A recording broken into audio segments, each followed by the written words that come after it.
தேவனுடைய சமூகத்தில் இருப்பது எப்பொழுதும் நமக்கு நல்லது. There's no other place you want to be than being in church. தேவனுடைய சமூகத்தில் இருப்பதை காட்டிலும் வேறே சிறந்த இடம் நமக்கு இல்லை. As the Bible says, where 2 or 3 are gathered in His name, வேதம் சொல்லுகிறது 2 பேர் அல்லது 3 பேர் அவருடைய நாமத்திலே கூடும் போதெல்லாம் He will be there with you. அவர் நம் மத்தியிலே இருக்கிறார். So can you imagine the holy God in heaven? பரலோகத்தில் இருக்கிற பரிசுத்தமுள்ள தேவனை நம்மால் கற்பனை செய்ய முடியுமா? The Bible says He is omnipresent. வேதம் சொல்கிறது அவர் சர்வ வியாபி, எல்லா இடங்களிலும் இருக்கிறவர்.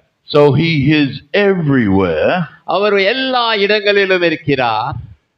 In the islands where we come from, நாங்க ஒரு தீவிலிருந்து வருகிறோம், அங்கு அவர் இருக்கிறார். and over in Asia and India, Asia தேசத்துல, இந்தியா நாட்டில் அவர் இருக்கிறார். God's presence is everywhere. நம்முடைய தேவனாகிய கர்த்தருடைய பிரசன்னம் எங்கும் வியாபித்திருக்கிறது.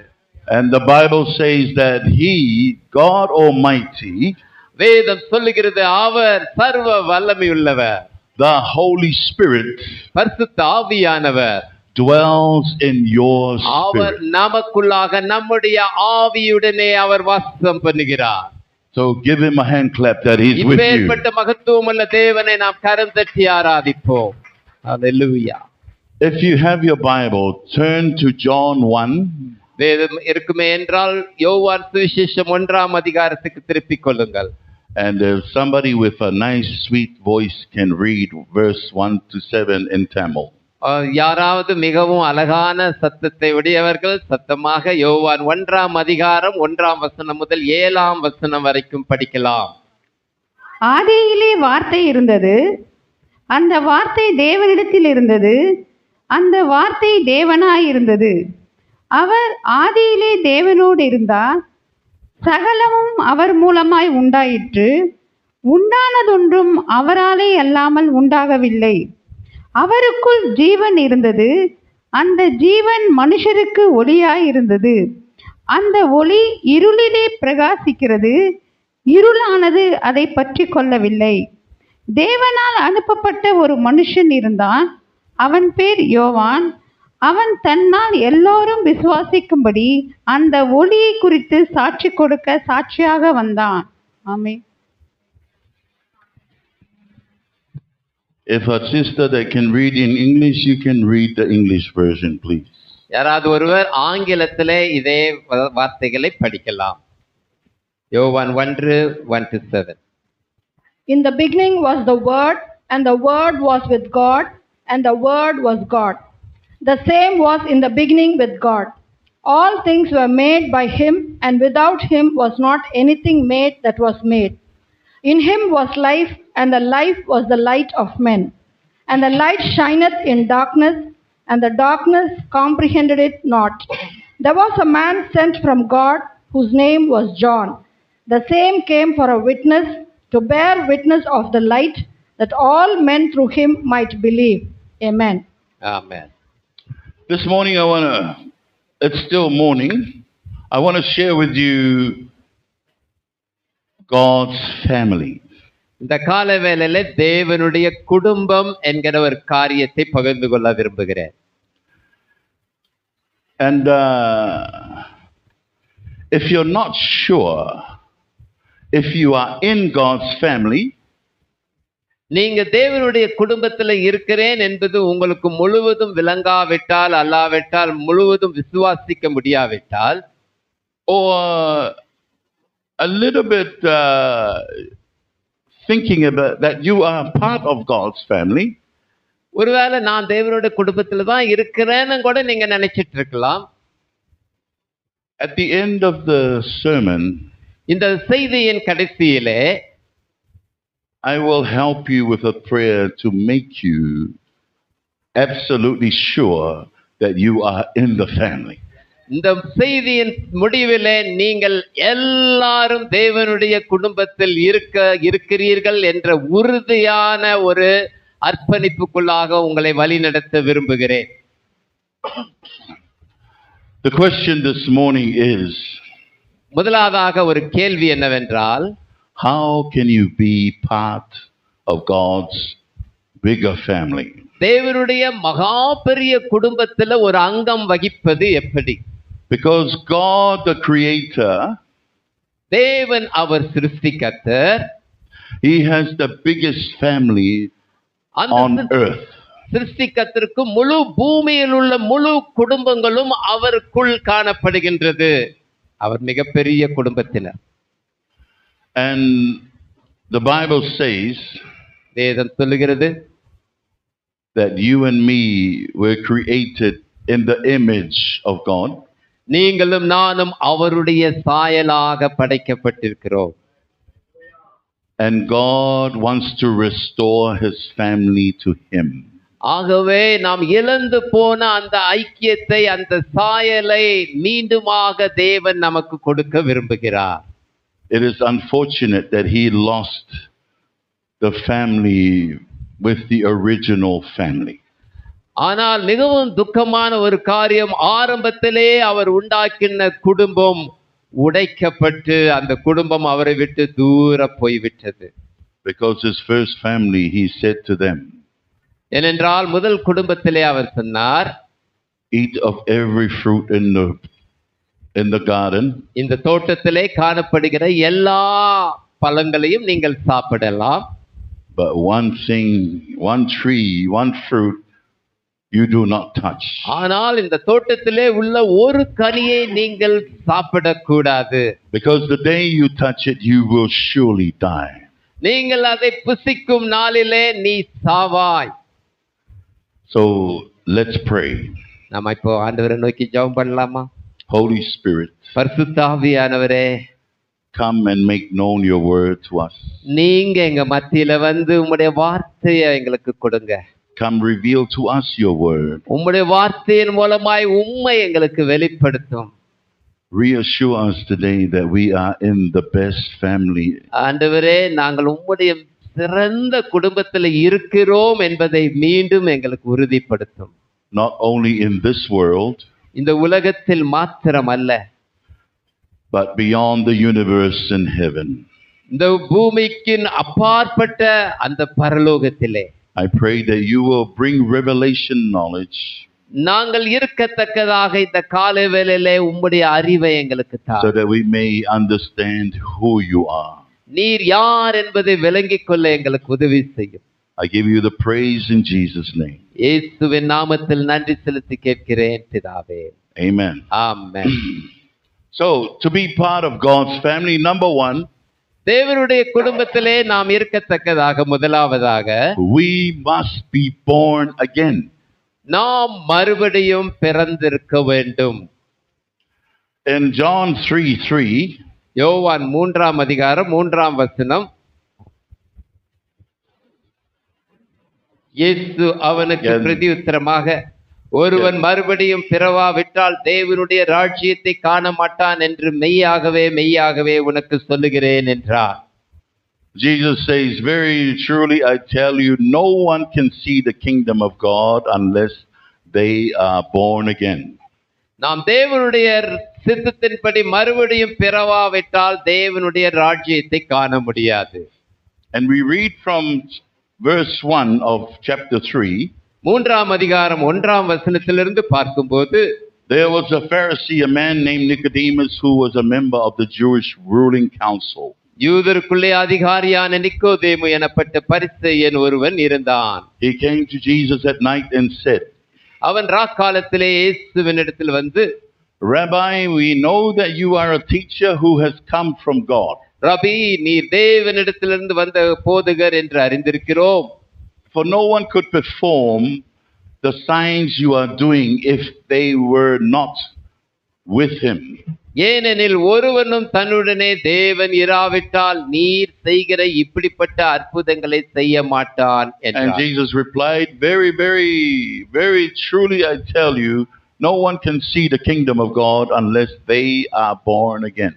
இயேசு அவருக்கு பிரதியுத்தரமாக, ஒருவன் மறுபடியும் பிறவாவிட்டால் தேவனுடைய ராஜ்யத்தை காண மாட்டான் என்று மெய்யாகவே மெய்யாகவே உனக்கு சொல்லுகிறேன் என்றார். And Nicodemus asked Jesus, how can someone be born when they are old?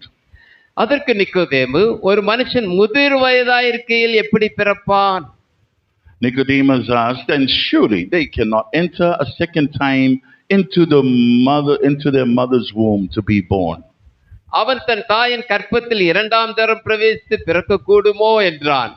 Jesus answered, very truly I tell you, no one can enter the kingdom of God unless they are born of water and the Spirit. இயேசு பிரதியுத்தரமாக, ஒருவன் ஜலத்தினாலும் ஆவியினாலும் பிறவாவிட்டால் தேவனுடைய ராஜ்யத்தில் பிரவேசிக்க மாட்டான் என்று மெய்யாகவே மெய்யாகவே உனக்கு சொல்லுகிறேன் என்றார். And verse 6 and 7 says, flesh gives birth to flesh, but the Spirit gives birth to spirit. You should not be surprised at my saying, you must be born again. யோவான் 3:6-7, மாம்சத்தினால் பிறப்பது மாம்சமாய் இருக்கும், ஆவியினால் பிறப்பது ஆவியாய் இருக்கும். நீங்கள் மறுபடியும் பிறக்க வேண்டும் என்று நான் உங்களுக்கு சொன்னதை குறித்து அதிசயப்பட வேண்டாம். So here we have a very highly educated man and a ruler of the Jews come to Jesus. இங்கே நாம பார்க்கிறோம், ஒரு மிக படித்த ஒரு மனிதன், ஒரு அதிகாரியான ஒரு மனிதன், அவர் நிக்கோதேமு. He wants to know a lot about the kingdom of God and how Jesus performed all these miracles. ஆகவே அந்த நிக்கோதேமுக்கு இயேசு இவ்வளவு அழகான பெரிய அற்புதங்களை எல்லாம் செய்கிறாரே, இது எப்படி செய்கிறார் என்பதை அறிந்து கொள்ள ஆசை. And Jesus replied to him, இயேசு கிறிஸ்து சொன்னார், Nicodemus, நிக்கோதேமுவே, you must be born again. முதலாவது நீ தேவனுக்குள் மறுபடியும் பிறக்க வேண்டும். And the same goes for you and me, brothers and sisters. அதே வார்த்தை தான் இன்றைக்கு நமக்கும் பொருந்துகிறது. We need to be born again to know God. அருமையான தேவ பிள்ளைகளை, தேவனை நீங்கள் அறிய வேண்டும் என்றால் முதலாவது அவருக்குள் பிறக்க வேண்டும். You ask the question, why do we need to be born again? நீங்க ஒரு கேள்வி கேட்கலாம், நான் ஏன் மறுபடியும் பிறக்கணும்?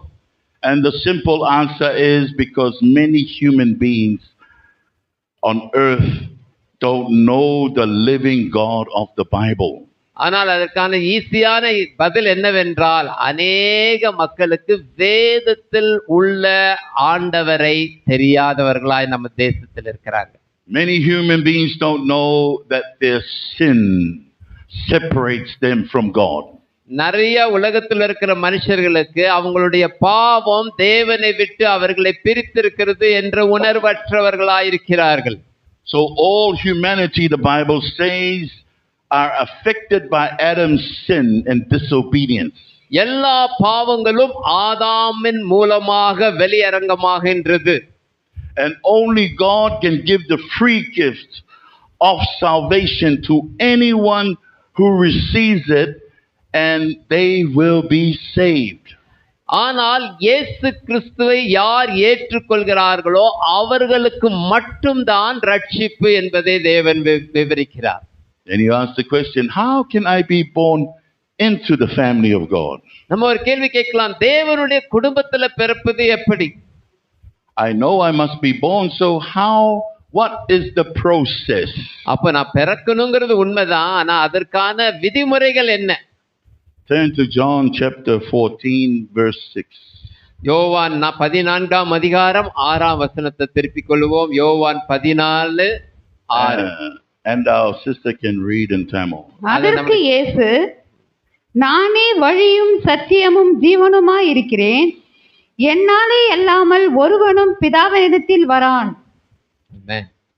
And then turn to John chapter 1 verse 12. அதே போல யோவான் 1ஆம் அதிகாரம் 12ஆம் வசனத்துக்கு வாங்க.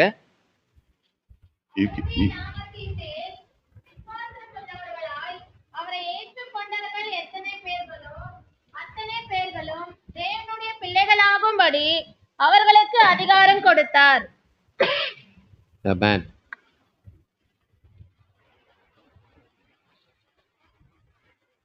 Verse 12, I'll read it in English. It says, 12ஆம் வசனம் நான் படிக்கிறேன். Yet to all who did receive him, அவரை ஏற்றுக்கொண்டவர்கள் எல்லாருக்கும், to those who believed in his name, அவருடைய நாமத்தின் மேல் விசுவாசமாய் இருக்கிற எல்லாரும், He gave the right to become children of God. அத்தனை பேருக்கும் அவர்கள் தேவனுடைய பிள்ளைகளாகும்படிக்கு அதிகாரம் And கொடுத்தார். verse 13 says, children born not of natural descent, அவர்கள் இரத்தத்தினாலாவது புருஷனுடைய சித்தத்தினாலாவது பிறவாமல், nor of human decision, அல்லது ஒரு மனுஷனுடைய விருப்பத்தின்படி பிறவாமல், or a husband's will, அல்லது ஒரு புருஷனுடைய விருப்பத்தின்படி பிறவாமல், but born of God. அவர்கள் தேவனாலே பிறந்தவர்கள். Hallelujah. ஹல்லேலூயா. So,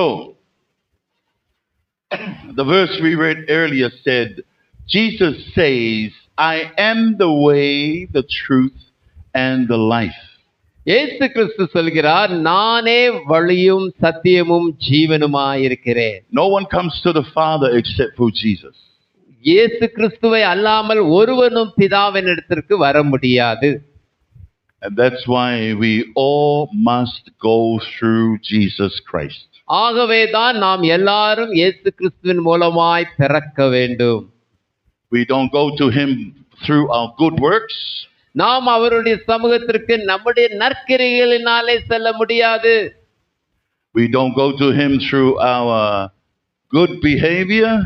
நம்மளுடைய நல்ல குணாதிசயத்தை வைத்து நாம் ஆண்டவரிடத்திற்கு செல்ல முடியாது. We don't go to Him through our knowledge and intellect. நம்முடைய அறிவினாலேயோ சாமர்த்தியத்தினாலேயோ அவரடை செல்ல முடியாது. But we go to God through your faith. ஆனால் ஆண்டவரிடத்துல வரும்போது உங்க விசுவாசம், உங்க நம்பிக்கையினால் அவரிடத்திற்கு வர முடியும். Turn to Romans 10 chapter 9. Romans chapter 10 verse 9. ரோமர் 10ஆம் அதிகாரம் வசனம் 9. ரோமர் 10:9. And then the sister can read verse 9 and 10. ஆகவே சகோதரி படிக்கலாம். வசனம் 9, 10 ரெண்டையும் படிங்க. என்னவென்றால், கர்த்தராகிய இயேசுவை நீ உன் வாயினாலே அறிக்கையிட்டு தேவன் அவரை மரித்தோரிலிருந்து எழுப்பினார் என்று உன் இருதயத்திலே விசுவாசித்தால் ரட்சிக்கப்படுவாய். நீதியுண்டாக இருதயத்திலே விசுவாசிக்கப்படும், ரட்சிப்புண்டாக வாயினாலே அறிக்கை பண்ணப்படும். ஆமென். Verse 9 in English it says, if you declare with your mouth Jesus is Lord and believe in your heart that God raised him from the dead, you will be saved. Verse 10, for it is with your heart that you believe and are justified, and it is with your mouth that you profess your faith and are saved. Turn to your Bibles in Ephesians chapter 2 verse 8. எபேசியர் 2ஆம் அதிகாரம் 8வது வசனத்துக்கு திருப்பிக் கொள்ளலாம். எபேசியர் 2ஆம் அதிகாரம் 8வது வசனம்.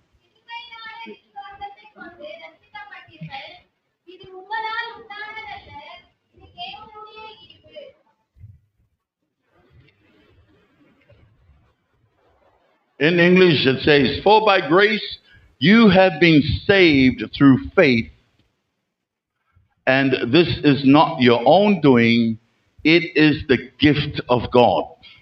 கிருபையினாலே விசுவாசத்தை கொண்டு நாம் ரட்சிக்கப்பட்டிருக்கிறோம். இது நாம் பெருமைப்படுவதற்கல்ல, தேவன் கொடுத்த தயவு. So that is how you are born into the family of God, is the process of believing in him and accepting him into your heart.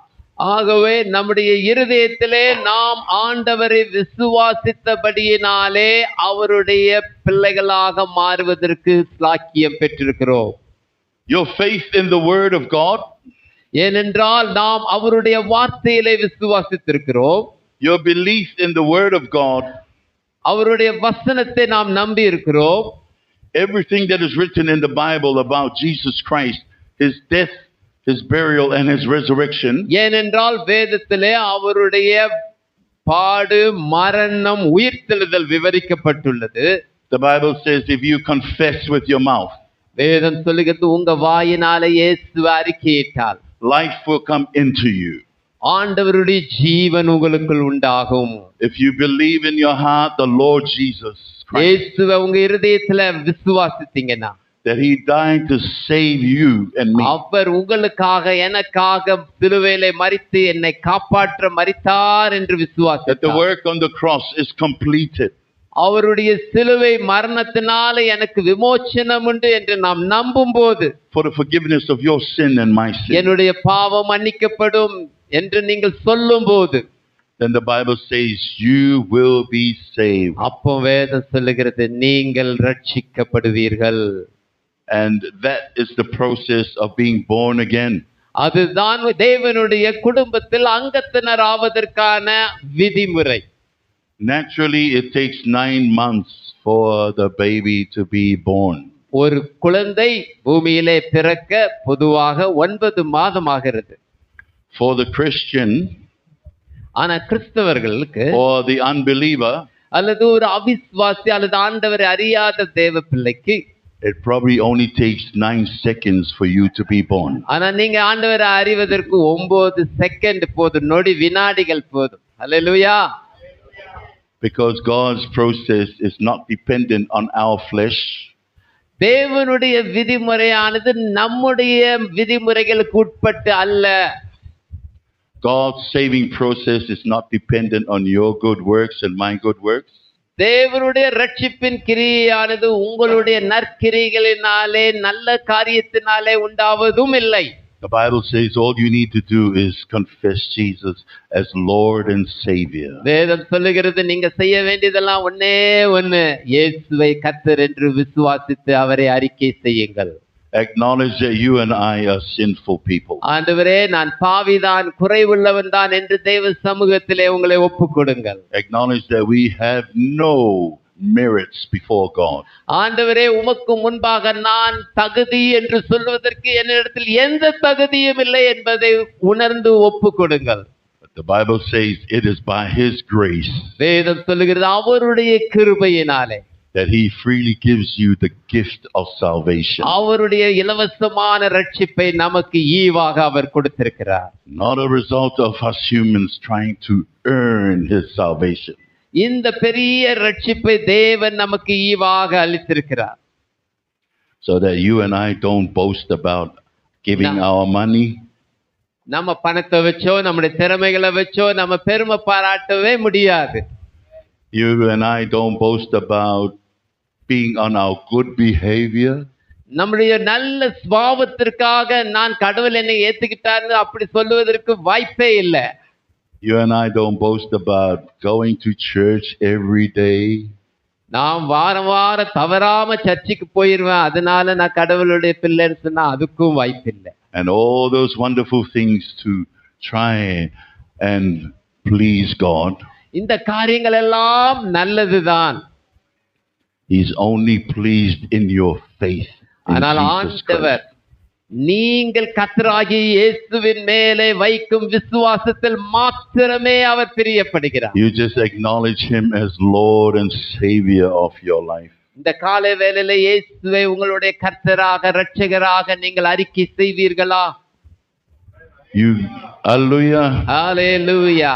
and you give Him your heart to Him to give you that new life. இயேசுவை அறிக்கை செய்த பிற்பாடு ஆண்டவரே என் இருதயத்தை உமக்கு கொடுக்கிறேன் என்று நீங்கள் சொல்லுங்கள். அப்பொழுது ஒரு புதிய இருதயத்தை பெற்றுக்கொள்வீர்கள். Turn to your Bibles to 2 Corinthians chapter 5. 2 கொரிந்தியர் 5ஆம் அதிகாரத்துக்கு திருப்பிக் கொள்ளுங்கள். 2 கொரிந்தியர் 5ஆம் அதிகாரம். And the sister will read verse 17. மைக்ல படிக்கிறவங்க 17வது வசனத்தை படிக்கலாம். இப்படி இருக்க ஒருவன் கிறிஸ்துவுக்குள் இருந்தால் புது சிருஷ்டியாய் இருக்கிறான், பழையவைகள் ஒழிந்து போயின, எல்லாம் புதிதாயின. ஆமென். Amen.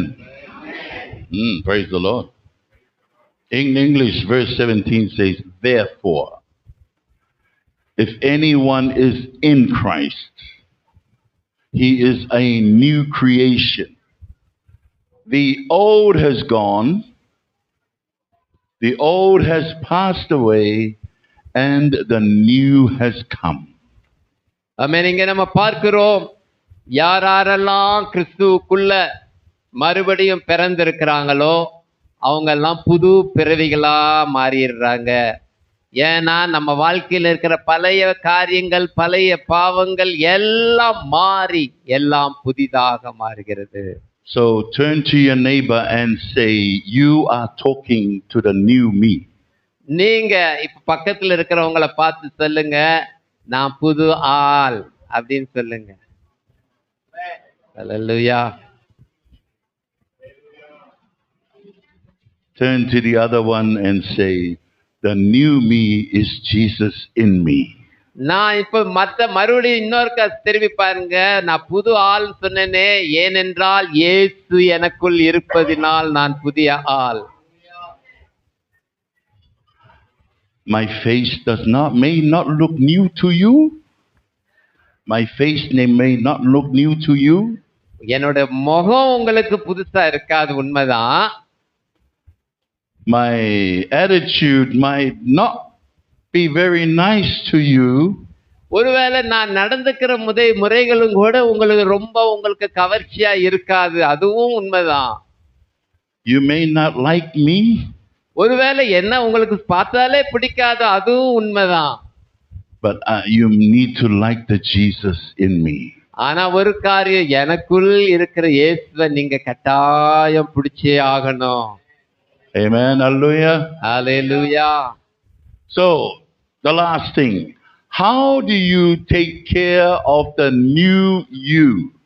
இப்போ உங்களுக்குள்ள இருக்கிற புதிய ஆளை, புதிய நபரை, புதிய ஆள் தத்துவத்தை எப்படி நீங்க வளர செய்ய வேண்டும்? Now that you have a new person living inside of you, உங்களுக்குள்ளாக ஒரு புதிய நபர் இருக்கிறார் இப்பொழுது.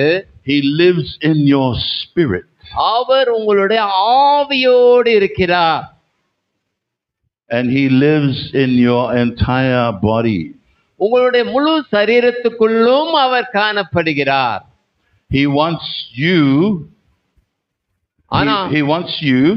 அவர் உங்களை பார்த்து உங்களை விரும்புகிற காரியம், to learn about him.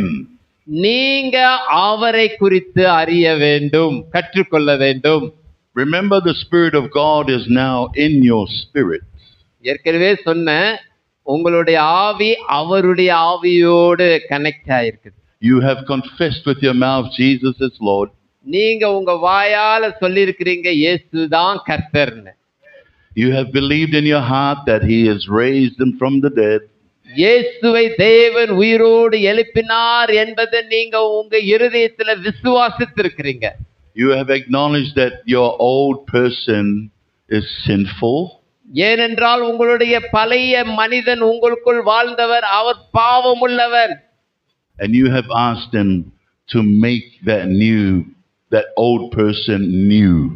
ஆகவே உங்கள் பழைய மனிதனை பார்த்து, ஆண்டவரே என்னை புதியவனாக மாற செய்யும் என்று நீங்கள் கேட்டிருக்கிறீர்கள். And that's the amazing thing about God. ஆண்டவர் உங்களை புதிதாக மாற்றிருக்கிறார். அதுதான் தேவன் உங்கள் வாழ்க்கையில செய்கிற அற்புதமான காரியம்.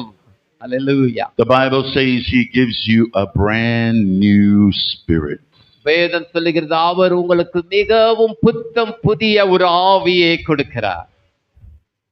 The Bible says he gives you a brand new life in Jesus Christ. புத்தம் புதிய ஒரு புதிய வாழ்க்கையை தருகிறார்.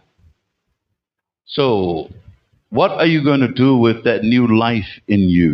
தேவன் கொடுக்கும் புதிய வாழ்க்கையை கொண்டு நீங்க என்ன செய்ய முடியும்? That new life needs to eat. அந்த புதிய வாழ்க்கைக்கு சாப்பாடு தேவை. That new life needs to be fed. அந்த புதிய வாழ்க்கைக்கு தேவையானதை நீங்க கொடுத்துக்கிட்டே இருக்கணும். Like all newborn babies. எல்லா பிறந்த புதிய குழந்தைகளுக்கு என்ன தேவையோ, the Bible says we need to crave the spiritual milk. அத போல வேதம் சொல்லுகிறது, ஒரு ஆவிக்குரிய பிரகாரமாக நமக்கு கலங்கம் இல்லாத ஞான பால் தேவை. Which is the word of God. It has all the ingredients that you need to grow and feed your new life. உங்களுடைய புதிய வாழ்க்கைக்கு தேவையான அனைத்து சத்துக்களும் இந்த ஜீவனுள்ள தேவனுடைய வார்த்தையிலே உங்களுக்கு இருக்கிறது. All you moms understand when you are breastfeeding your new baby. எல்லா தாய்மார்களுக்கும் தெரியும், நீங்க தாய் பால் குழந்தைக்கு கொடுக்கும் போது அந்த குழந்தை ஆரோக்கியமாக வளரும் என்று. Your baby needs your milk. உங்களுடைய குழந்தைக்கு உங்களுடைய பால் தேவை. We don't feed your baby butter chicken when they come out of you. உங்க குழந்தை பிறந்த உடனே இந்த குழந்தைக்கு நான் பட்டர் சிக்கன் கொடுப்பேன்னு சொன்னா முடியாது. Yeah, you don't feed them solid food. அல்லாவிட்டா ஒரு ஸ்ட்ராங்கான ஒரு ஆகாரத்தை உடனே குழந்தைக்கு ஊட்ட முடியாது. Otherwise the baby will choke and die. நீங்க அப்படி எதையா தப்பி தவறி கொடுத்தா அது தொண்டையிலேயே மாட்டி குழந்தை உயிரே போயிடும். But you feed your baby the milk from your breast. ஆனா நீங்க உங்களுடைய சரீரத்தில் உள்ள முக்கியமான உங்களுடைய பலத்தை உங்கள் குழந்தைக்கு ஊட்டுகிறீர்கள். And that's exactly how when we are born into the family of God. இயேசு கிறிஸ்துவுக்குள்ளாக ஆவிக்குரிய பிரகாரமாகவும் அவ்விதமாகவே தேவன் தம்முடைய வார்த்தையினாலே உங்களை பிழைப்பூட்டுகிறார். The Bible says we need to crave the word of God. வேதம் சொல்லுகிறது, இந்த ஜீவனுள்ள வார்த்தையை உங்கள் ஜெபமாக மாற்றுங்கள். So what you do is you pray and you read the word of God every day. ஆகவே ஒவ்வொரு நாளும் நீங்கள் இந்த வார்த்தையை படித்து படித்து ஜெபியுங்கள். Every time you need to feed, eat. நீங்கள் ஒவ்வொரு நேரமும் தேவனுடைய மன்னாவை புசித்தே ஆக வேண்டும். You do the same with your natural baby. நீங்க எப்படி உங்களுடைய இயற்கையாக பிறக்கும் குழந்தைக்கு ஊட்டி வளர்க்கிறீர்களோ, Plenty of feeding time. அதிகமாக ஊட்டுகிறீர்கள். The baby cry baby all the time. ஆனா எப்பொழுதும் அந்த குழந்தைக்கு ஆகாரம் தேவைதான். Always wanting milk, milk, milk, food, food, food all the எந்த time. குழந்தை அழுகும் போதெல்லாம் நீங்கள் ஆகாரம் கொடுத்து கொண்டே இருக்கிறீர்கள். And you mothers, little sleep. தாய்மார்களுக்கு தூங்குவதற்கும் கூட நேரம் இல்லை, அப்படியாக குழந்தையை பராமரிக்கிறார். Very tired. ஏன்னா தாய் மிகவும் சோர்வோடு களைப்போடு And காணப்படுகிறார். you feed like ice cream and biryani all the time. எல்லா டைமும் ஐஸ்கிரீமும் பிரியாணியும் சாப்பிட்டு தான் இருக்க முடியுமா? It is exactly how your new person in Christ குழந்தைக்காக நாம் சத்துள்ள ஆகாரங்களை சாப்பிட்டு குழந்தையை சத்தாக வளர்க்கிறது போல தேவனுடைய மகத்துவமான சத்துவத்தை நாம் கற்றுக்கொள்ள வேண்டும். you need to feed your spirit with the word of God. தேவனுடைய வார்த்தையினாலே உங்களுடைய மறு ஜென்ம முழுக்கினாலே பிறந்த புதிய ஆத்துமாவை நீங்கள் ஊட்டி வளர்க்க வேண்டும். You may be tired at first ஒருவேளை உங்களுக்கு சோர்வு தாகம் இருக்கும். because every time your spirit wants to eat, ஏனென்றால் ஒவ்வொரு வேளையும் உங்களோட ஆவியில எனக்கு இன்னும் கொஞ்சம் ஆகாரம் வேணும்னு உங்க ஆவியில உணர்த்தப்படுவீர்கள். your soul and your body don't like that. ஆனா உங்களுடைய doesn't like. ஆனா சரீரத்துல அதெல்லாம் இப்ப வேண்டாம் அப்படின்னு தட்டி கழிக்கிற ஒரு சூழ்நிலை உருவாகும். Especially the body it resists the spirit. ஆவியில நம்ம வாஞ்சிக்கிறதை நம்முடைய மாம்ச சரீரமானது வெறுத்து தள்ளும். வேண்டாம், ஓவரா படிக்காத, வேண்டாம், இப்ப இல்ல, அப்ப வேண்டாம், அப்புறம் பார்த்துக்கலாம். Just like right now you and me, இப்பொழுதுதானே நீங்களும் நானும், our body says it's too hot. என்ன சொல்லுது? நம்ம சரீரம் நல்லா பிரசங்கம் பண்றாங்க, ஆனா ரொம்ப வேர்க்குதே. The body says I am tired. நம்முடைய சரீரம் சொல்லுது, The body நான் says, இப்பவே சோர்ந்து போகிறேன், எனக்கு தூக்கம் கூட வருதுன்னு சொல்லலாம். the body says I need biryani now. இப்போ சரீரம் சொல்லுது, ஒரு பிரியாணி சாப்பிட்டா நல்லா இருக்குமே, And plenty of nice sweets. அதெல்லாம் ஒரு நல்ல ஸ்வீட் கொடுத்தா நல்லா இருக்குமேன்னு நமக்கு நிறைய ஏக்கங்கள் வருது. But with your spirit, ஆனா உங்களோட ஆவியிலே you need to do the same with the word of God. என்னென்ன மாம்சத்துல உணர்ச்சிகள் வருதோ அதை ஆவிக்குரிய பிரகாரமாக ஆவியிலும் தேவனுக்குள்ளாக அந்த காரியங்களை நீங்கள் செய்ய வேண்டும். You have to tell your body உங்க சரீரத்தை பார்த்து நீங்க சொல்லணும், to go to sleep, நீ போய் தூங்கு, to wait a little longer, இன்னும் கொஞ்ச நேரம் எடுத்துக்கோ, The biryani is coming. சீக்கிரத்துல பிரியாணி வந்துரும். See, now you're smiling. பாத்தீங்களா, பிரியாணின்னு சொன்னே உங்களுக்கு சிரிப்பு வந்துருச்சு. Because when I mentioned food, நான் சாப்பாடுன்னு சொன்னேன்னா உங்களுக்கு மனக்கண்கள் தூங்குற கண்ணும் கூட தெரிஞ்சிருச்சு. but my brother and I are preaching the word of God நானும் சகோதரர்கள் நாங்க பிரசங்கித்து கொண்டிருக்கிறோம் உங்களுக்கு, to feed our spirits, நம்முடைய ஆவியிலே நாம் நம்மை போஷிப்பதற்காக. and the body says biryani. ஆனா ஆவியில நம்ம ஆண்டவருடைய வார்த்தையை பேசினாலும் சரீர பிரகாரமாக பசிக்குது, பிரியாணி இருந்தா நல்லா இருக்கும், ஸ்வீட் இருந்தா நல்லா இருக்கும். But crave the word of God. ஆனா நான் உங்களுக்கு சொல்லுகிறேன், தேவனுடைய வார்த்தையை ஜெபமாக்குங்கள். Take time to pray. ஜெபிப்பதற்கு நேரம் எடுத்துக் கொள்ளுங்கள். Just put out the word of God in front of you. தேவ- Pray. தேவனுடைய வார்த்தையை உங்கள் முன்பாக கண்களின் முன்பாக கொண்டு வாருங்கள். தேவனை Ask the நோக்கி Holy பாருங்கள். Spirit to feed your spirit. பரிசுத்த ஆவியானவர் உங்கள் ஆவியை போஷிக்கும்படியாக சொல்லுங்கள். Ask the Holy Spirit to reveal the word of God to your mind. பரிசுத்த ஆவியானவர் தேவனுடைய வார்த்தையை உங்களுக்கு வெளிப்படுத்தி காட்ட கேளுங்கள். And when you ask, why do you do that? ஆண்டு ஒருவேளை நீங்க கேட்கல, இதை நாம ஏன் செய்யணும்? Well, let's turn to Matthew chapter 4. மத்தேயு 4ஆம் அதிகாரத்துக்கு திருப்பிக் கொள்வோம். And the sister can read us verse 4. மைக்ல படிக்கிற சகோதரி படிக்கலாம். அவர் மத்தேயு 4:4. அவர் பிரதியுத்தரமாக, மனுஷன் அப்பத்தினாலே மாத்திரமல்ல, தேவனுடைய வாயிலிருந்து புறப்படுகிற ஒவ்வொரு வார்த்தையினாலும் பிழைப்பான் என்று எழுதியிருக்கிறதே என்றான். Verse 4 in English says, but he answered, it is written, man shall not live by bread alone, but every word that comes out of the mouth of God. வேதம் அழகாக சொல்லுகிறது, மனுஷன் வெறும் சாப்பாட்டினால மாத்திரம் அல்ல, தேவனுடைய வாயிலிருந்து பிறக்கின்ற வார்த்தையினால் பிழைப்பான். The devil thought that Jesus, because Jesus was fasting, ஏனென்றால் இயேசு இந்த காலத்திலே இந்த சம்பவத்திலே அவர் உபவாசித்துக் கொண்டிருக்கிறார். Jesus was coming to the end of the 40-day fast.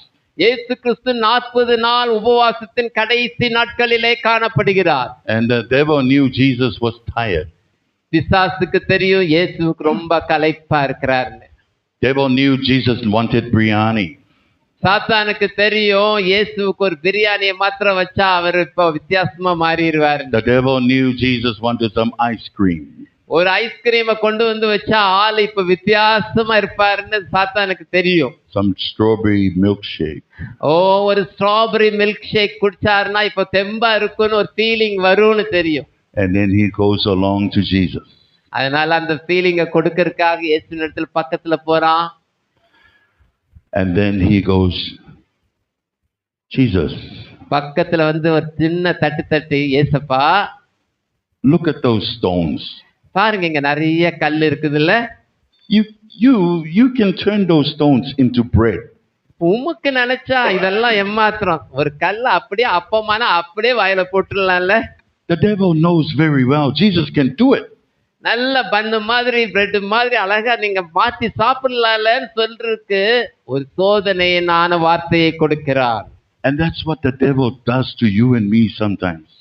அதே போலதான் உங்களை பார்த்தும் அழகா நயமா ஸ்வீட்டா பிசாசு பேசுவார். Tempt you. உங்களை சோதிப்பான். Here he rubs you. Nice. உங்களை சோதிக்கிறதுக்கு லேசா நல்ல தடவி கொடுப்பான். He goes, he speaks to your mind. You are okay. உங்களை பார்த்து உங்க மனசுக்குள்ள ஒரு விதைய போடுவான். நீ நல்லா இருக்கிற, Don't worry. உனக்கு இன்னைக்கு எந்த கவலையும் இல்ல, It's only a little sin. இதெல்லாம் பாவம்னு உலகத்துல சொல்லலாமா? அதெல்லாம் பாவமே இல்ல. Yeah, it's only a moment to satisfy நம்ம எல்லாம் your உலகத்துல flesh, Jesus.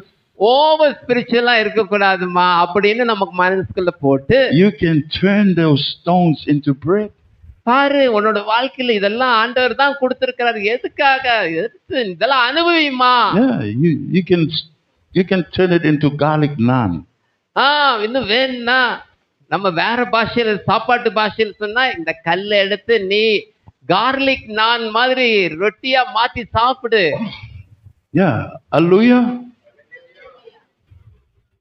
But Jesus replied to him. ஆனா இயேசு சாத்தானுக்கு என்ன பதில் சொன்னார்னு நல்லா கவனிங்க. Man will not live by bread alone. மனுஷனுக்கு தேவையானது அப்பம் மாத்திரம் அல்ல. This human flesh இந்த மனுஷீக சரீரத்திற்கு will not depend on bread all the time. எல்லா நேரமும் சாப்பாடு மாத்திரம் இந்த சரீரத்துக்கு போதாது.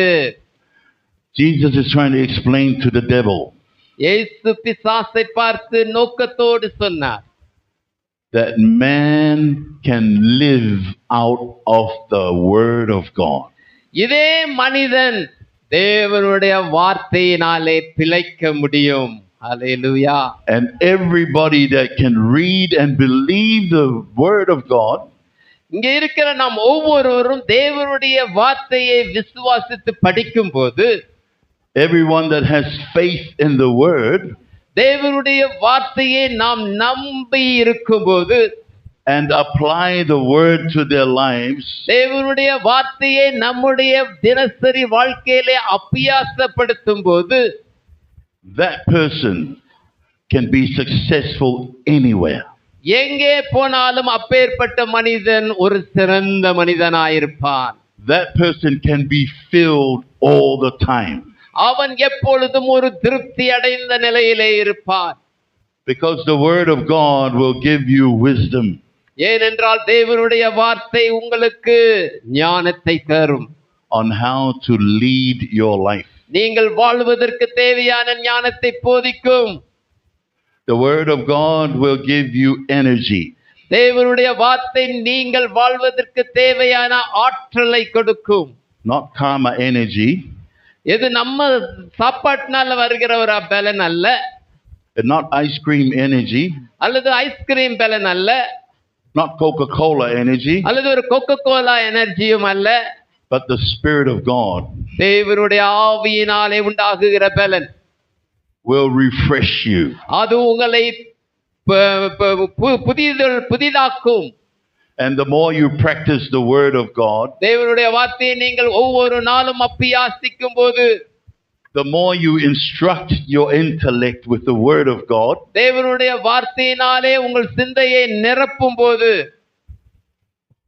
God will do it for you just as he promises in his word.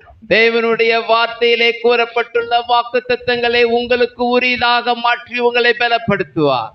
That's why you have to take care of your spirit with the word of ஆகவே God. தான் நீங்கள் தேவனுக்குள்ளாக உங்களுடைய ஆவியை கிறிஸ்துவுக்குள் காத்துக்கொள்ள வேண்டும்.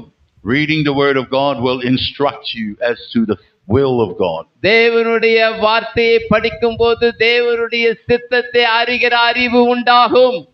The Holy Spirit will make you think about the word. தேவனுடைய பரிசுத்த ஆவியானவர் அவருடைய வார்த்தையின் காரியங்களை உங்களுக்கு உணர்த்துவார். And the Holy Spirit will lead and guide you and direct you into the righteousness of the word. தேவனுடைய வார்த்தையினால் உண்டாகின்ற நீதிக்குள்ளாக அவர் உங்களை வழி நடத்தி செல்லுவார். Turn your Bibles to 2 Timothy chapter 3. வேதத்திலிருந்து 2 தீமோத்தேயு புஸ்தகம் 3 அதிகாரத்துக்கு திருப்பிக் கொள்ளுவோம். Can my sister read verse 16 and 17? 2 தீமோத்தேயு 3 அதிகாரம் 16, 17 சகோதரி படிப்பார்கள். வேத வாக்கியங்கள் எல்லாம் தேவ ஆவியினால் அருளப்பட்டிருக்கிறது. தேவனுடைய மனுஷன் தேறினவனாகவும் எந்த நற்கிரியையும் செய்ய தகுதியுள்ளவனாக இருக்கும்படியாக அவைகள் உபதேசத்துக்கும் கடிந்து கொள்ளுதலுக்கும் சீர்திருத்தலுக்கும் நீதியை படிப்பிக்குதலுக்கும் பிரயோஜனமுள்ளவைகளாய் இருக்கிறது. In English, verse 16, all scripture is breathed out by God and profitable for teaching, for reproof, for correction, and for training in righteousness, that the man of God may be complete, equipped for every good work. Amen. You can also turn to 1 Peter chapter 2. 1 பேதுரு 2ஆம் அதிகாரத்துக்கு திருப்பிக் கொள்ளுங்கள்.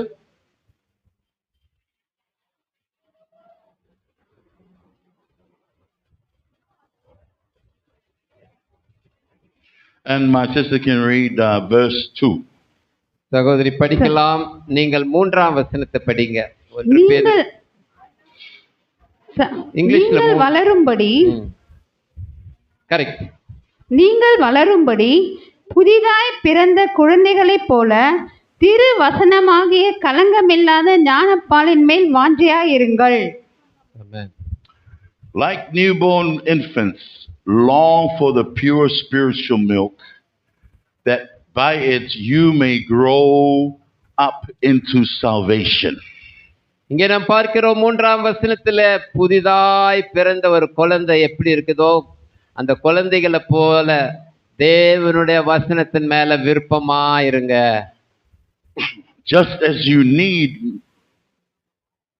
you and me need food for physical nourishment, இங்க நமக்கு சாப்பாடு நம்முடைய சரீரத்துக்கு எப்படி பலனை கொடுக்கிறதோ God needs his children to pray and read his word every day. தேவன் அவருடைய பிள்ளைகள் ஒவ்வொருவரும் அவருடைய வார்த்தைகளை படிக்கும்படியாக அதன் மூலமாக பலனை பெற்றுக்கொள்ளும்படியாக எதிர்பார்க்கிறார். Because the word of God is from him.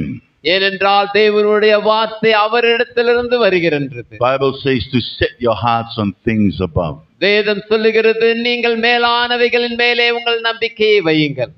The more you seek him, நீங்கள் இன்னும் அவரை அதிகமாக எவ்வளவு தேடுகிறீர்களோ, the more you seek his kingdom, அவருடைய ராஜ்யத்தை இன்னும் அதிகமாக தேட தேட, the more you seek his righteousness, அவருடைய நீதியை நீங்கள் அதிகமாக தேட தேட, the Bible says everything you need on earth, உங்களுக்கு தேவையான பூமியிலே தேவையான அனைத்து காரியங்களையும், food, clothing, shelter, money, சாப்பாடு, உடை, வீடு, பணம், your Father in heaven will add to you. உங்கள் பரலோகத்தின் பிதா உங்களுக்கு தேவையான அனைத்து காரியங்களையும் நிறைவாய் தருவார். So that's why you need to look after your spirit. ஆகவேதான் நீங்கள் உங்கள் ஆவியை கிறிஸ்துவுக்குள்ளாக காத்துக்கொள்வது அவசியமாயிருக்கிறது. Take care of your heart. உங்களுடைய இருதயத்தை பக்குவப்படுத்திக் கொள்ளுங்கள். Give it to God because he is the one that will bless your heart. ஏனென்றால் தேவனை நோக்கி பார்க்கும்போது அவர் உங்களை ஆசீர்வதிப்பார். He is the one that will fill you with spiritual food from heaven. பரலோகத்தின் மன்னாவினாலே உங்களை திருப்தியாக்குவார். Because the more you receive that spiritual food, தேவனுடைய வார்த்தையை எவ்வளவுக்கு அதிகமாக நீங்கள் பெற்றுக்கொள்கிறீர்களோ, permeating your soul and your intellect, உங்களுடைய மனதிலே, உங்களுடைய ஆவியிலே, உங்களுடைய வளர்ச்சியிலே, உங்களுடைய அறிவிலே God will bless you physically, spiritually, socially, and mentally. தேவன் ஆவிக்குரிய விதமாகவும் சரீர பிரகாரமாகவும் உலக பிரகாரமாகவும் சமுதாயத்தின் ஆசீர்வாதங்களாலும் உங்களை நிரப்புவார். Every time you need something from God, ஏனென்றால் உங்களுக்கு ஒவ்வொரு நேரமும் தேவனிடத்திலிருந்து ஏதாகிலும் உங்களுக்கு வந்து கொண்டே all இருக்க you need வேண்டும். to do is ask him in the name of Jesus. நீங்கள் செய்ய வேண்டியதெல்லாம் இயேசுவின் நாமத்தினாலே கேளுங்கள். Hallelujah. Hallelujah. So seek the word of God. தேவனுடைய வார்த்தையை தேடுங்கள். Seek to make sure you're in the family of God. தேவனுடைய சமூகத்திலே, குடும்பத்திலே காணப்படும்படியாக வாஞ்சியுங்கள். God wants to fill your heart with his spirit. தேவன் உங்களுடைய இருதயத்தை அவருடைய ஆவியினாலே நிரப்புவாராக. God wants to help you with every situation, circumstance that you are in. நீங்கள் இப்பொழுது காணப்படுகிற ஒவ்வொரு சூழ்நிலைகளிலும், ஒவ்வொரு பங்குகளிலும், காரியங்களிலும் அவர் உங்களோடு பங்கு கொள்ள விரும்புகிறார். I don't know what your need is this morning. இந்த காலை வேளையிலே நீங்கள் உங்களுக்கு தேவையான காரியம் அல்லது நீங்கள் பாதிக்கப்பட்டிருக்கிற காரியம் எனக்கு தெரியாது. But if you want help from God, ஆனால் தேவனுடைய உதவி உங்களுக்கு வேண்டுமே ஆகில், If you want God to reveal His word to you, ஆண்டவருடைய வார்த்தை உங்களுக்கு தேவையே ஆகில், if you want God to give you a new life in Christ, தேவன் கிறிஸ்துவுக்குள்ளாக இருக்கிற அந்த புதிய வாழ்க்கை உங்களுக்கு தேவையே ஆகில், if you want to secure your relationship with God, தேவனுக்குள்ளாக உங்களுடைய வாழ்க்கையை புதுப்பித்துக் கொள்ள விரும்பினால், can I ask you please to stand? நீங்க எழும்பி நிற்கும்படியாக உங்களை அன்போடு கேட்கிறேன். இந்த ஜீவனுள்ள புதிய வாழ்க்கை எனக்கு தேவை. நான் கிறிஸ்துவுக்குள் வளர வேண்டும், கிறிஸ்துவால் நடத்தப்பட வேண்டும். While you're standing, close your eyes யாரெல்லாம் நிக்கிறீங்களோ உங்களை கண்களை மூடிக்கொள்ளுங்க. and lift up your two hands to the Lord, உங்களுடைய இரண்டு கரங்களையும் தேவனுக்கு நேராக ஏறெடுங்கள். like you're receiving from Him. அவரிடத்திலிருந்து பெற்றுக்கொள்ளும்படியாக உங்கள் கரங்களை அவருக்கு நேராக ஏறெடுங்கள். I'm going to say a prayer, நான் உங்களுக்காக ஒரு ஜெபத்தை ஏறெடுக்கட்டும். and you will repeat after me. நான் சொல்லுகிற ஜெபத்தை நீங்கள் திரும்ப சொல்லுங்கள். Then after this prayer, இந்த ஜெபத்துக்கு பிற்பாடு you can worship Him and thank Him. நீங்கள் ஆண்டவருக்கு நன்றியையும் துதியையும் ஸ்தோத்திரத்தையும் ஏறெடுங்கள். Let's pray. நாம் ஜெபிப்போம். Father in heaven, பரலோக பிதாவே, I thank you for your word. உம்முடைய வார்த்தைக்காக நன்றி. I ask you to fill my heart now with your Spirit. உம்முடைய ஆவியினாலே என் இருதயத்தை நிரப்பும். Thank you for Jesus Christ, இயேசுவை எங்களுக்கு தந்ததற்காக நன்றி. who gave His life on the cross for me. அவர் சிலுவையிலே எனக்காக உயிர் கொடுத்தபடியால் ஸ்தோத்திரம். I acknowledge I am a sinner. நான் ஒரு பாவி என்பதை ஒத்துக்கொள்கிறேன். Forgive me of my sins. என் பாவங்களை கழுவி மன்னியும். Thank you for accepting me into your family. என்னை உம்முடைய குடும்பத்தில் ஏற்றுக்கொள்வதற்காக நன்றி. I pray your blessing over my life என் வாழ்க்கையிலே உம்முடைய ஆசீர்வாதம் உண்டாக வேண்டுகிறேன். because of Jesus. Because of Jesus Christ. இயேசுவின் மூலமாக தான் இது நடைபெறும். Holy Spirit, teach me your word. பரிசுத்த ஆவியானவரே, உம்முடைய வார்த்தையை கற்றுத்தாரும்.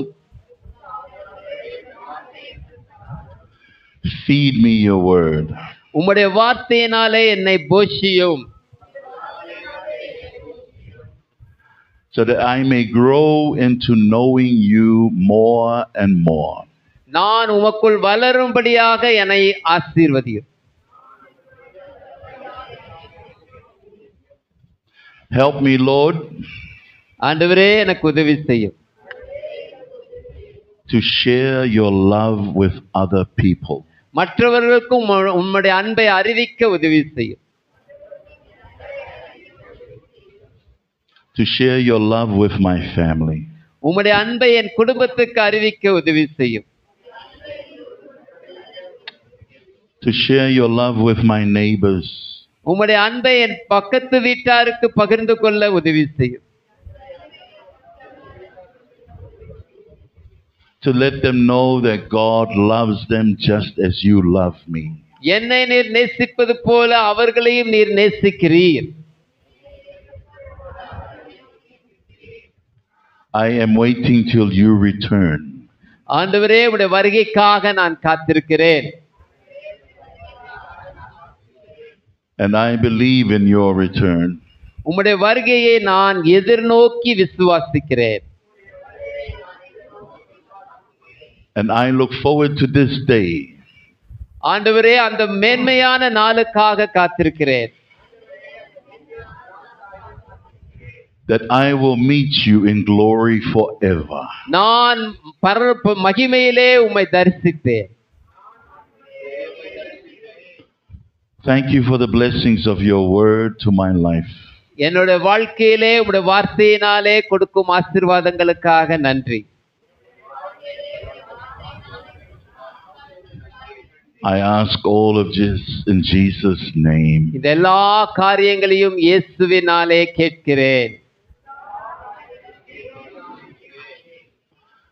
Amen. Amen. Amen. Then you can thank him. You can pray to him right now and give him praise for what he has done. தேவன் உங்கள் வாழ்க்கையில செய்த காரியத்திற்காக, புதிய வாழ்க்கைக்காக நீங்கள் ஆண்டவருக்கு நன்றி ஏறெடுக்கலாம். உங்களுடைய சத்தத்தை உயர்த்தி தேவனை துதிக்கலாம், தேவனுக்கு நன்றி சொல்லலாம். Hallelujah. Hallelujah, Lord. Father, I thank you for your blessing on your church, your people. Thank you, Holy Spirit, that you are here. Yes, Lord. I give you all the praise and all the glory what you have done. I pray for anyone that is sick in the house. Anyone that is sick today. ஆண்டவரே, இந்த வேளையில யாராவது வியாதிப்பட்டவர்கள் இங்கே இருப்பார்களே ஆகில் அவர்களுக்காக உம்மை நோக்கி பார்க்கிறேன். Bible says that the same power that resurrected Jesus from the dead, இயேசுவை உயிரோடு எழுப்பின அதே வல்லமையானது இருக்கிறது என்று வேதம் சொல்லுகிறது. that same power lives in you now. அந்த அதே வல்லமையானவர் இந்த காலை வேளையில உங்களுக்குள் இருக்கிறார். Just open your mouth to God. உங்களுடைய இருதயத்திலிருந்து சத்தத்தை உயர்த்தி ஆண்டவரை நோக்கி கூப்பிடுங்கள். Confess the power of Jesus over your life. இயேசுவின் வல்லமையை உங்கள் சரீரத்துக்குள் வரும்படியாக கேளுங்கள். That by his stripes on the cross you are healed. அவருடைய தழும்புகளாலே நீங்கள் குணமாயிருக்கிறீர்கள். Give him a hand clap that he loves you. அவர் உங்களை அதிகமாக நேசிக்கிறார். Thank God for his provision for you. அவர் உங்களுக்காக ஏற்படுத்தி இருக்கிற விலையேற பெற்ற ஆசீர்வாதத்திற்காக நன்றி சொல்லுங்கள். Hallelujah. Hallelujah. Oh, praise the Lord God. Hallelujah. We give you all the praise. உமக்கு நன்றி அப்பா. Hallelujah. Thank you, Jesus. Thank you, Jesus. I request Sister Helen, sister, please come forward. Sister Helen, please come forward. Closing prayer. இறுதி ஜெபமாக sister Helen அவர்கள் இங்கே வரேன். Please come. Before praying, I just want to give thanks to our dear pastor. நான் முடிக்கிறதுக்கு முன்னால pastor Richard pastor அவர்களுக்கு New Zealand அந்த team members all brothers and sisters எல்லாருக்கும் திருச்சபையின் சார்பாக நாங்கள் நன்றியை தெரிவித்துக் கொள்கின்றோம். We really extend our warm thankfulness to the dear team all the way have come from New Zealand. The Lord bless you and extend our gratefulness. Pastor family and திருச்சபைக்காகவும் இந்த திருச்சபையானது இமானுவேல் இவாஞ்சலிக்கல் சர்ச் ஜெபிக்கும் எங்களுக்காக நீங்கள் ஜெபிக்கும்படியாக எங்களுடைய வாழ்த்துக்களை உங்களுடைய திருச்சபைக்கு எடுத்து செல்லும்படியாக அன்போடு கேட்டுக்கொள்கின்றோம். Kindly remember us in your prayer and take our greetings to your church. எல்லாருக்கும் மறுபடியும் எல்லார் சார்பாக நாங்கள் நன்றியை தெரிவித்துக் கொள்கின்றோம். On our all the church members behalf we extend our thankfulness and greetings. சபையின் இந்த சமயத்தில் அருமையான ஜோசப் துரையன் அவர்களுக்காக நன்றி சொல்கிறோம். நாங்கள் ஃபோன் பண்ணி கூட டிஸ்கஸ் பண்ணல. This is a God's plan that you could able to come here. அவங்க இன்னைக்கு வந்தது ஆண்டவருக்கு சித்தம். எல்லா கைகளை தட்டி கதை சொல்லணும். Today brother Joseph has come, not even it is not planned, but the Lord has brought him. We are thankful to him for his ministry. Now we have final prayer, closing prayer. We'll have a closing prayer. Finally, Reverend Richard will give a benediction. Let's pray.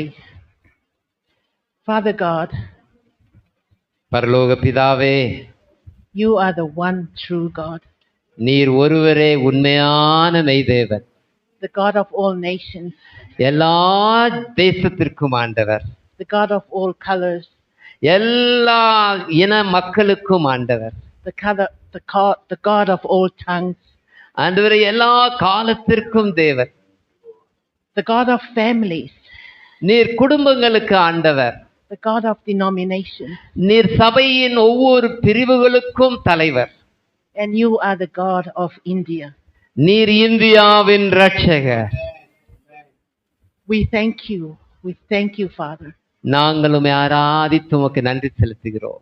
We thank you, Holy Spirit, for your presence in this place. இந்த இடத்திலே நீர் வந்து எங்களை ஆசீர்வதித்தபடியால் உமக்கு நன்றி. We thank you for each and everyone that is in this place today. இந்த இடத்திலே உம்முடைய நாமத்தினாலே கூடி வந்த உம்முடைய பிள்ளைகளுக்காக உமக்கு நன்றி செலுத்துகிறோம். We thank you that you had already ordained today. நீர் இந்த நாளை எங்களுக்கு ஏற்கனவே ஏற்படுத்தி தந்ததற்காக உமக்கு நன்றி.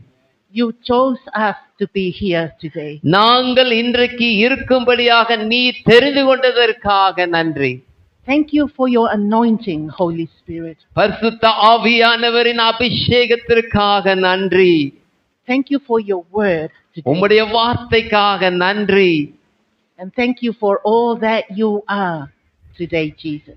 இன்றைக்கு நீர் எங்களுக்கு எல்லாவற்றுக்கும் எல்லாவுமாக நீர் எங்களோடு இருந்ததற்காக நன்றி. And as we come to the closing of this service, இந்த ஆராதனையின் முடிவுக்குள்ளாக நாங்கள் வந்திருக்கும் வேளையில் தானே Jesus, in your mighty name, I pray blessings உம்முடைய நிறைவான ஆசீர்வாதம் உம்முடைய பிள்ளைகள் மேல் இருக்கும்படியாக இயேசுவின் நாமத்தில் கேட்கிறோம். over every life, ஒவ்வொரு ஜனங்களின் மேலும், over all the ears, ஒவ்வொரு இதை கேட்கிற ஒவ்வொருவர் மேலும், all the souls, ஒவ்வொரு ஆத்துமாக்களிலும், every name ஒவ்வொரு பெயரிலும் that has heard your word. உம்முடைய வார்த்தையை அவர்கள் கேட்டபடியினாலே உம்முடைய ஆசீர்வாதம் இருப்பதாக. We pray as we go about our ways. இப்பொழுது நாங்கள் திரும்பி செல்லும் போது we pray for your anointing. உம்முடைய அபிஷேகம். We pray that we may flourish. உம்முடைய மகிமை and bear fruit. நாங்கள் உமக்கு கனி கொடுக்கத்தக்கதான கிருபையை, to glorify your name. நாங்கள் உம்மை மகிமைப்படுத்தத்தக்கதான பாக்கியத்தை we pray for all your servants. எங்களுக்கு தர வேண்டும் என்று நாங்கள் கேட்கிறோம். the pastors and their wives. விசேஷமாக உம்முடைய ஊழியக்காரர் போதகருக்காக, அவர்கள் மனைவிக்காக, from the eldest to the baby that is in this house today. இந்த ஆராதனை கூடத்திலே உம்முடைய வீட்டிலே வந்திருக்கிற பெரியோர் துவக்கி சிறியோர் வரை we pray for showers of blessings over our lives. உம்முடைய ஆசீர்வாதத்தின் அனுகிரகம் ஏராளமாய் பொழிவதாக. and that we might not stop here in this house. நாங்கள் இதே இடத்தோடு மாத்திரம் நின்று விடாமல், but we may go out in the four corners of this world. உம்முடைய பூரண வல்லமையோடு நாங்கள் கடந்து செல்ல அனுகிரகம் செய்தருளும். and take the message of you, Jesus. உம்முடைய வார்த்தையை மற்றவர்களுக்கும் நாங்கள் எடுத்து எங்களோடு எடுத்து செல்ல கிருபை தாரும். we thank you for today, Jesus. இந்த நாளுக்காக நன்றி. and everything of today. இந்த நாளில் நடைபெற்ற எல்லா காரியங்களுக்காக உமக்கு ஸ்தோத்திரம். in your mighty name. உம்முடைய நாமத்தினாலே மாத்திரம் வேண்டிக் கொள்கிறோம். Amen. பிதாவே, ஆமென். And may the blessing of the Lord God Almighty நம்முடைய தேவனாகிய கர்த்தரின் ஆசீர்வாதம் and the fellowship of the Son and the Holy Spirit நம்முடைய ஆண்டவராகிய இயேசு கிறிஸ்துவினுடைய கிருபை, பரிசுத்த ஆவியானவருடைய ஐக்கியம், may His anointing shine on you. அவருடைய அபிஷேகத்தின் வல்லமை உங்களை நிரப்புவதாக. May His blessings go with you this week. இந்த வாரத்திலே அவருடைய ஆசீர்வாதம் உங்களோடு கடந்து செல்வதாக. In your going out and your going in. நீங்கள் வருகையிலும் போகையிலும் தேவனுடைய ஆசீர்வாதம் May உண்டாயிருப்பதாக. His provision be upon your family. உங்களுடைய தேவைகள் எல்லாம் அவரால் நிறைவாய் கொடுக்கப்படுவதாக. In your workplace. உங்களுடைய வேலை ஸ்தலத்தில் உயர்வை தருவாராக. In your school. உங்களுடைய பள்ளிக்கூடத்திலே, And in this church. இந்த சபையிலே, And all the churches that have got the name of Jesus preached in it. எல்லா சபைகளிலும் இயேசுவின் நாமம் அறிவிக்கப்பட்ட எல்லா சபைகளிலும் தேவ ஆசீர்வாதம் We உண்டாவதாக. pray the blessing of God தேவனுடைய ஆசீர்வாதம், and the Son தேவகுமாரனுடைய and the Holy ஆசீர்வாதம், Spirit we பரிசுத்த ask ஆவியானவருடைய ஆசீர்வாதம் in Jesus' name. உங்கள் மேல் நிறைவாய் நிலைத்திருப்பதாக. Bless you. Amen. ஆமென். என் ஆத்துமாவே கர்த்தரை கர்த்தரை ஸ்தோத்திரி, ஸ்தோத்திரி, என் முழு உள்ளமே அவருடைய பரிசுத்த நாமத்தை ஸ்தோத்திரி. என் என் ஆத்துமாவே ஆத்துமாவே கர்த்தரை கர்த்தரை ஸ்தோத்திரி. கர்த்தர் Forget செய்த not all his சகல- benefits. ஆமென். Amen. தேவ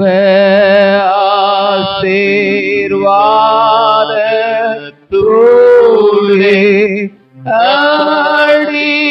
அடியாரை அழைப்ப வார்த்தையேனோ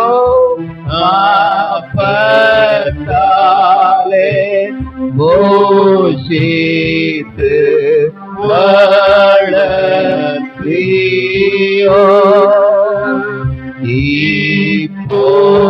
இப்போதுமை தேடி வந்து மனதார போற்றேனோ மோட்சரோக தீர்க்கணித்து உம்மை வாழ்த்தே தோழுவோ.